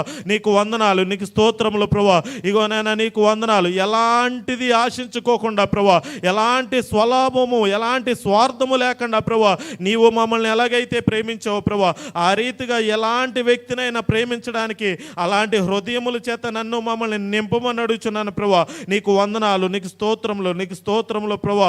నీకు వందనాలు. హల్లెలూయా యేసయ్యా, మీకు వందనాలు ప్రభా. మా స్వార్థం వలన ప్రభా మేము ఎదుర్కొంటున్న ఈ పరిస్థితులన్నీ మాకు తెలియపరిచినందుకు నీకు వందనాలు. ఇక నుంచి అయినా ప్రభా మేము వాటిని విడిచిపెట్టడానికి ఇగో నీ సన్నిధిలో మేము ఒప్పుకుంటున్నాం ప్రభా. ప్రతి దానిని విడిచిపెడతామని ఈ సమయంలో ఒప్పుకుంటున్నాం ప్రభా. నీకు వందనాలు, నీకు స్తోత్రములు, స్తోత్రములు ప్రభా. నాదనే స్వార్థాన్ని విడిచిపెడతానని ఒప్పుకుంటున్నాం ప్రభా. ఇగో నా చిత్తంలో కాదు కానీ నీ చిత్తంలో జీవిస్తానని ఒప్పుకుంటున్నాం ప్రభా. నీకు వందనాలు, నీకు స్తోత్రాలు. నీ అధికారము, నీ ఆధిపత్యానికి లోబడని జీవిస్తామని, నీ కాపరత్వం కిందకి నడుచుకుంటామని ఒప్పుకుంటున్నాం ప్రభా. నీకు వందనాలు. ఇప్పుడే మమ్మల్ని క్షమించండి ప్రభా. నీకు వందనాలు, నీకు స్తోత్రములు. ఈ సమయంలో ప్రభా ఈ ప్రార్థనలో ఏకీభవించి ప్రభా ఇగో నాయన నీ కాపరత్వం కిందకు వస్తున్న బిడ్డలు ప్రభా, నీ అధికారం కిందకు వస్తున్న బిడ్డలు, నీ చిత్తాన్ని నెరవేరుస్తానని ఒప్పుకుంటున్న బిడ్డలందరినీ ప్రభా క్షమించమని అడుగుచున్నాం ప్రభా. నీకు వందనాలు, నీకు స్తోత్రాలు, నీకు స్తోత్రాలు ప్రభా. యేసయ్యా నీకు వందనాలు, నీకు స్తోత్రాలు ప్రభా. నీ కృప ద్వారా మమ్మల్ని క్షమించండి ప్రభా. యేసయ్యా నీకు వందనాలు. హల్లెలూయా, హల్లెలూయా రాజా మీకు వందనాలు, నీకు స్తోత్రాలు, నీకు స్తోత్రాలు ప్రభా. ఈ దినము మేము ఎదుర్కొన్న ప్రతి పరిస్థితి, మా కుటుంబాల్లో కలిగి ఉన్న కలహాలు, ఇబ్బందులు, సమస్యలు, విభేదాలు సమస్తము ప్రభా మా క్రియల ద్వారా ప్రభా ఇగో మా స్వార్థపూరితమైన ఆలోచనలు ప్రభా, కారణము లేని ద్వేషము ద్వారా ప్రభా మేము కలిగి ఉన్నామన్న మాటను బట్టి మీకు వందనాలు, నీకు స్తోత్రాలు ప్రభా. ఇగో నేను ఈ సమయంలో నీ సన్నిధిలో ఒప్పుకుంటున్నా ప్రభా. కారణం లేని కొండ ప్రభా, ఎలాంటి కారణం లేకుండా ప్రభా ఇగో నాయన నీకు వందనాలు, నీకు స్తోత్రాలు ప్రభా. ఇతరులని ద్వేషించే స్వభావాన్ని ప్రభా నా నుంచి మా నుంచి తీసివేయండి ప్రభా, దూరపరచండి రాజా. మీకు వందనాలు, నీకు స్తోత్రములు, నీకు స్తోత్రములు, స్తోత్రములు ప్రభా. దానియేలు ఏ రీతిగా అయితే ప్రభా ఇగో నాయన నీ యొక్క ప్రవచనాలు నెరవేర్చబడుతున్నప్పుడు ప్రభా ఇగో జరుగుతున్న పరిస్థితుల్ని చూసి ప్రభా నీ సన్నిధిలో రోధించి ఉన్నాడో ప్రభా, నీ సన్నిధిలో విజ్ఞాపన చేసి ఉన్నాడో ప్రభా, ఆ రీతిగా మేము విజ్ఞాపన చేసే బిడ్డలుగా ఉండడానికి సహాయం తెచ్చండి. ప్రపంచమంతా ప్రభా యుద్ధ వాతావరణం, యుద్ధ మేఘాలు కమ్ముకుని ఉన్నాయి ప్రభా. దీని అంతటికి కారణం ప్రభా ఇగో నాయన మా యొక్క స్వార్థమూర్తమైన ఇగో నాయన నడవడికని ఈ దినము మాకు తెలియపరిచినందుకు మీకు వందనాలు ప్రభా. ఇగో నాయన ఈ పరిస్థితులన్నిటిని ప్రభా ఇగో ఈ పరిస్థితులన్నిటి నుంచి విడుదల దయచేయండి రాజా. మీకు వందనాలు. మా పాపములు, మా అపరాధములు, మా దోషములు ప్రభా క్షమించండి రాజా. మీకు వందనాలు, నీకు స్తోత్రములు, స్తోత్రములు, స్తోత్రములు ప్రభా. మహిమ కలిగిన మా తండ్రి మీకు వందనాలు, వందనాలు, వందనాలు, స్తోత్రములు, స్తోత్రములు ప్రభా. నీకు వందనాలు. మా మట్టుకు మేమే, నా మట్టుకు నేనే ఎన్నో సార్లు ప్రభా నీకు వందనాలు, నీకు స్తోత్రాలు, నీకు స్తోత్రములు ప్రభా. వాక్యము ఇదిగో ఈ రీతిలో నడవమని చెప్పినప్పటికీ ప్రభా ఇగోనైనా మందిరంలో ఉన్నంతసేపు ఆలకించి ప్రభా ఇగోనైనా నీకు వందనాలు. ఆవరణము దాటగానే దాన్ని విడిచిపెట్టిన స్థితి పరిస్థితుల నుంచి మమ్మల్ని ప్రభా క్షమించమని అడుగుచున్నాం ప్రభా. నీకు వందనాలు. ఆ యొక్క స్థితుల నుంచి నన్ను మమ్మల్ని దూరపరచండి రాజా. మీకు వందనాలు, నీకు స్తోత్రాలు, నీకు స్తోత్రాలు, స్తోత్రములు, స్తోత్రములు ప్రభా. నీకు వందనాలు. మహిమ కలిగిన మా యేసయ్య నీకు వందనాలు. చెదరగొట్టి వారుగా ప్రభా అవిశ్వాసం వల్ల, మా యొక్క అవిశ్వాసం వల్ల మొదటగా నీ సన్నిధికి వచ్చిన మేము ప్రభా ఇగోనైనా మొదట ప్రేమను కోల్పోబట్టి ప్రభా అవిశ్వాసంలో జీవించబట్టి ఇంకను అనేక మంది దేవుని ఎరగని ప్రజల పక్షంగా ప్రభా అల్ప విశ్వాసంలో ఉన్న బిడ్డలకు ప్రభా చెదరపోవడానికి కారకులమై ఉండగా ప్రభా మమ్మల్ని ఇప్పుడే క్షమించమని అడుగుచున్నాం ప్రభా. వారు అధైర్యపడడానికి ప్రభా ఇగోనైనా నీకు వందనాలు, నీకు స్తోత్రాన్ని. నిరీక్షణ లేని జీవితాన్ని ఇగోనైనా నమ్మకత్వం లేని జీవితాన్ని మేము కలిగి ఉండబట్టే ప్రభా ఈ దినము ఈ స్థితిలో ఎదుర్కోవడానికి ప్రభా వారందరూ ప్రభా నీ సన్నిధి నుంచి తొలగిపోవడానికి, నీ సన్నిధికి రాలేకపోవడానికి కారకులమైన మమ్మల్ని ప్రభా క్షమించమని అడుగుచున్నాం ప్రభా. నీకు వందనాలు, నీకు స్తోత్రాలు. వారు మాత్రమే కాదు, ఆనాడు వేగు చూసి వచ్చిన వారు మాత్రమే కాదు కానీ ప్రభా ఈ దినము మేము కూడా అలాంటి స్థితిలో ఉన్న మమ్మల్ని కూడా క్షమించమని క్షమించమని అడుగుతున్నాం ప్రభా. ఇగో నీ మీద నమ్మకం లేకుండా ప్రభా, ఇగో నువ్వు ఇచ్చు ఫలము మీద ప్రభా, ఇగో నైనా నమ్మకత్వం ప్రదర్శించలేక ప్రభా, అవిశ్వాసము ద్వారా ప్రభా, నిరీక్షణ లేక అనేక మందిని నీ సన్నిధికి దూరపరిచిన స్థితిలో ఉన్న మమ్మల్ని క్షమించమని అడుగుతున్నాం ప్రభా. నీకు వందనాలు, వందనాలు, స్తోత్రములు, స్తోత్రములు ప్రభా. యేసయ్యా మీకు వందనాలు, నీకు స్తోత్రాలు ప్రభా. ఇప్పటికీ కూడా ప్రభా నీకు వందనాలు. నీ సంఘాలని ప్రభా, నీ మందిరాన్ని ప్రభా, ఇదిగోనైనా నీకు వందనాలు, నీకు స్తోత్రాలు. నీ రక్తం ఇచ్చి కొన్న, నీ స్వరక్తం ఇచ్చి కొన్న మందిరాన్ని ప్రభా, ఇగోనైనా చెదరగొట్టే స్థితిలో ఇగోనైనా నీకు వందనాలు, నీకు స్తోత్రములు ప్రభా. మా క్రియలు, మా తలంపులు, మా ఆలోచనలు ఉన్న ప్రతి ఒక్కరిని, నన్ను, మమ్మల్ని క్షమించమని అడుగుతున్నాం ప్రభా. నీకు వందనాలు, నీకు స్తోత్రములు ప్రభా. ఈ దినము నీ మాట విన్న దాన్ని బట్టి ప్రభా, ఈ తీసుకున్న తీర్మానాల్లో ప్రభా, ఇగోనైనా మేము జీవించడానికి ప్రభా మాకు శక్తిని అనుగ్రహించమని అడుగుతున్నాం ప్రభా. నీకు వందనాలు, నీకు స్తోత్రములు, స్తోత్రములు, స్తోత్రములు ప్రభా. ఇగో ప్రతి ఒక్కరి పక్షంగా నీ సన్నిధికి వస్తున్నాం ప్రభా, ప్రతి ఒక్కరి పక్షంగా నీ సన్నిధికి వస్తున్నాం ప్రభా. నీకు వందనాలు. ఈ యొక్క ప్రార్థనలో ఏకమించిన ప్రతి ఒక్కరి పక్షంగా ప్రభా నీ సన్నిధికి వస్తుండగా ప్రభా, క్షమించండి ప్రభా, క్షమించండి ప్రభా, క్షమించండి రాజా.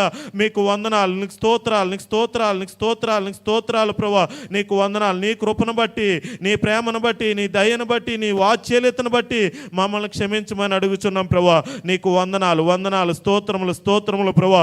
ఈ దినము మేము ఎదుర్కొంటున్న ప్రతి పరిస్థితికి కారకులు మేమే కనుక ప్రభా, నీ సన్నిధిలో మేము విజ్ఞాపన చేస్తున్నాం ప్రభా, రోధిస్తున్నాం ప్రభా.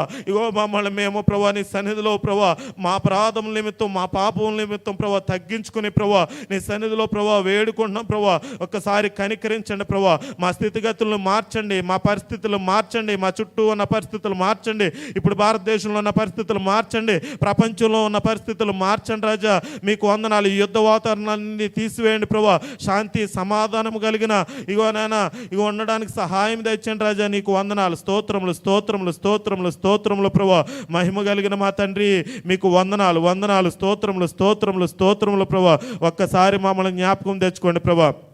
ఈ సమయంలో ప్రభా మా పితరులు చేసిన పాపం నిమిత్తం, మా స్నేహితులు చేసిన పాపం నిమిత్తం, మా బంధువులు చేసిన పాపం నిమిత్తం ప్రభా, ఇగోనైనా నీకు వందనాలు. ఇగోనైనా మా తోటి ఉద్యోగులు చేసిన పాపం నిమిత్తం ప్రభా, ఇగోనైనా నీకు వందనాలు. మా యొక్క ఇరుగు పొరుగు వారు చేసిన పాపం నిమిత్తం ప్రభా, ఇగో నా పాపం నిమిత్తం, మా పాపం నిమిత్తం ప్రభా, ఇగో ఈ సహవాసంలో ఉన్న వారందరి పాపం నిమిత్తం ప్రభా నీ సన్నిధికి నేను వస్తుండగా ప్రభా ఒక్కసారి ఆలకించి మా పాపములు క్షమించి ప్రభా, మా అపరాధములు క్షమించి, మా దోషములు క్షమించి ప్రభా, ఇగోనైనా నీ కృప ద్వారా మమ్మల్ని క్షమించి ప్రభా నీ సమాధానాన్ని అనుగ్రహించమని అడుగుచున్నాను ప్రభా. ఇగోనా నీకు వందనాలు. నువ్వు ఇచ్చే శక్తిని అనుగ్రహించమని అడుగుచున్నాం ప్రభా. నీ మహిమను అనుగ్రహించమని అడుగుచున్నాం రాజా. మీకు వందనాలు, నీకు స్తోత్రాలు. మమ్మల్ని మేము ప్రభా నీ సన్నిధిలో ప్రభా ఇగో తగ్గించుకుని ప్రభా, ఇగోనైనా నీ సన్నిధిలో నిలబడడానికైనాను అర్హత లేనటువంటి వాడిని ప్రభా. నీకు వందనాలు. దుమ్మి ధూళి వంటి వాడిని ప్రభా. నీకు వందనాలు. అయినప్పటికీ నువ్వు కృప కలిగిన దేవుడు కాబట్టి, ఇగోనైనా నువ్వు కరుణ కలిగిన దేవుడు కాబట్టి, నువ్వు జాలి కలిగిన దేవుడు కాబట్టి నీ ముందు నిలబడగలుగుతున్నాను. కానీ లేకపోతే ఏ మాత్రము అర్హత, యోగ్యత లేని స్థితి ప్రభా నాది ప్రభా. ఒక్కసారి నీ కృప ద్వారా ప్రభా ఇగోనైనా మమ్మల్ని అందరినీ క్షమించమని అడుగుతున్నాం ప్రభా. నీకు వందనాలు. ఈ దినం ఈ సహవాసంలో, ఈ ప్రార్థనలో ఏకీభవించి ప్రభా ఎవరెవరైతే ప్రభా ఇగోనైనా వారి యొక్క పాపముల నిమిత్తం, వారి పితరుల పాపం నిమిత్తం, వారి స్నేహితుల పాపం నిమిత్తం ప్రభా, బంధుమిత్రుల పాప నిమిత్తం ప్రభా నీ సన్నిధిలో ప్రభా ఒప్పుకుని ఉన్నారో వారందరూ తరపున నిలబడతానని తీర్మానం చేసుకుని ఉన్నారో వారందరిని క్షమించండి రాజా. మీకు వందనాలు, నీకు స్తోత్రాలు ప్రభా. ఇగో నాన్న శాపము నుంచి దూరపరచండి రాజా. మీకు వందనాలు, నీకు స్తోత్రాలు. ఆశీర్వాదానికి వారసులగుటకు పిలువబడిన మేము ఇగో నాయన ఇలాంటి దౌర్భాగ్యమైన స్థితిలో జీవించడానికి కారణము మా క్రియలే అన్న మాటను బట్టి మీకు వందనాలు, నీకు స్తోత్రములు ప్రభా. ఒక్కసారి మమ్మల్ని జ్ఞాపకం తెచ్చుకొని మా పరిస్థితులన్నీ ప్రభా మార్చమని వేడుకుంటున్నాం ప్రభా. నీకు వందనాలు, నీకు స్తోత్రాలు. మా చుట్టూ ఉన్న పరిస్థితులు మార్చండి. ఈ ప్రపంచంలో ఉన్న పరిస్థితులన్నీ మార్చండి ప్రభా. నీకు వందనాలు, నీకు స్తోత్రాలు, నీకు స్తోత్రాలు. నీ అధికారానికి, నీ ఆధిపత్యానికి ఇగో నాయన మేము లోబడతామని, నీ చిత్త ప్రకారంగా జీవిస్తామని నీ సన్నిధిలో ఒప్పుకుంటూ ప్రభా ఇగో నాయన ఈ ప్రార్థన అడుగుతున్నాం ప్రభా. ఇగో నాయన ఇక నుంచి ప్రభా ఇగో నాయన నీ సన్నిధిలో ప్రభా ఇగో ఈ సంవత్సరంలో ప్రభా ఇగో నాయన తీసుకున్న తీర్మానంలోనే అనేక సార్లు తొలగిపోయి ఉన్నాం ప్రభా. ఈ సామెతల 3వ అధ్యాయంలో ప్రభా, ఇగో నేను నువ్వు తెలియపరిచిన రీతిగా ప్రభా నీ అధికారానికి నీ ఆధిపత్యానికి ఒప్పుకుంటాము, సత్యాన్ని ప్రభా మేము ధరించుకుని జీవిస్తామని ప్రభా మేము ఒప్పుకున్నప్పటికీ ప్రభా అనేక సార్లు ఈ యొక్క 7 నెలల్లో తొలగిపోయి ఉన్నాం. మమ్మల్ని క్షమించండి ప్రభా. నీకు వందనాలు, నీకు స్తోత్రములు స్తోత్రములు స్తోత్రములు ప్రభా. ఇగో నేను ఇక నుంచి అయినా ప్రభా మేము తీసుకున్న తీర్మానాల్లో ప్రభా ఇగో నేను జీవించడానికి, నిలబడి జీవించడానికి సహాయము దయచండి ప్రభా. జీవిస్తామని నీ సన్నిధిలో మేము ఒప్పుకుంటున్నాం ప్రభా. మమ్మల్ని క్షమించండి రాజా. మీకు వందనాలు, స్తోత్రములు ప్రభా. ఇగో నేను ఇప్పటి వరకు చేసిన ప్రతి ప్రార్థన మా క్రియలను బట్టి కాదు కానీ కృప కలిగిన దేవా నీ కృపను బట్టి ప్రభా, నీ ప్రేమను బట్టి ప్రభా, ఇగో నాయనా కృపా సత్య సంపూర్ణుడు అయిన మా తండ్రి మీకు వందనాలు ప్రభా. నీకు స్తోత్రాలు. రక్షించడానికి సిద్ధ మనసు కలిగిన వాడ మీకు వందనాలు ప్రభా. ఇగో నీ ప్రేమను బట్టి ప్రభా మమ్మల్ని జ్ఞాపకం తెచ్చుకుని మమ్మల్ని అందరినీ క్షమించి ప్రభా మేము ఇప్పుడు ఎదుర్కొన్న ప్రతి ఒక్క సమస్య నుంచి, బంధకాల నుంచి, ఈ యొక్క మాలో కలిగే విరోధాల నుంచి, ఈ యొక్క పరిస్థితుల నుంచి ప్రభా, ఈ యుద్ధ వాతావరణం నుంచి మమ్మల్ని అందరినీ విడిపించడం ప్రభా. జరుగుతున్న సూచనలు బట్టి, జరుగుతున్న అంశాలను బట్టి ప్రభా, ప్రపంచంలో జరుగుతున్న ప్రతి దాన్ని బట్టి మేము తెలుసుకుని ప్రభా అయ్యోనైనా నీకు వందనాలు, నీకు స్తోత్రాలు. దానియేలు ఏ రీతిగా నీ వైపుకు తిరిగాడో అలా తిరిగి నీ సన్నిధిలో నిలబడే భాగ్యము ప్రతి ఒక్కరికి కూడా దయచేయమని, ఈ సహవాసంలో ఏకీభవించిన ప్రతి ఒక్కరి పాపములు అపరాధములు క్షమించమని, నీ నామ మహిమార్థంగా ఇక్కడ ఉన్న ప్రతి ఒక్కరిని నిలబెట్టుకుని ప్రభా అబ్రహాము ఎలాగైతే నశించిపోతుందని తెలియగానే సొదొమ గొమొర్రా పక్షంగా నిలబడ్డాడో అబ్రహాము వారసులుగా ప్రభా ఇగో నశించిపోతున్న ఆత్మల పక్షంగా ప్రభా ఇగో మోషే ఎలాగైతే నిలబడ్డాడో, దానియేలు ఎలాగైతే నిలబడ్డాడో ఇగో నేను అలాంటి దేవుణ్ణి మేము కలిగి ఉన్నాము. అబ్రహాము సంతానంలో మేము కూడా అంటగట్టబడి ఉన్నాము కాబట్టి ప్రభా అలాగా నిలబడే భాగ్యము ఈ సహవాసంలో పాల్గొన్న ప్రతి ఒక్కరికి దయచేయమని, అలాంటి ఆత్మ నడిపించేత మమ్మల్ని అందరిని నిలబెట్టి ప్రభా ఇగో నేను ఈ సమయంలో మా అందరి పాపములు క్షమించి ప్రభా నీ కృప చెప్పిన ప్రభా మా అపరాధములు మా దోషములు క్షమించి మా ప్రార్థన ఆలకించి మా ప్రార్థనకు జవాబు దయచేయమని, తద్వారా మీరే మహిమ పొందమని యేసుక్రీస్తు నామమున ఈ ప్రార్థన అడిగి వేడుకుంటున్నాం మా పరలోకపు తండ్రి. ఆమేన్.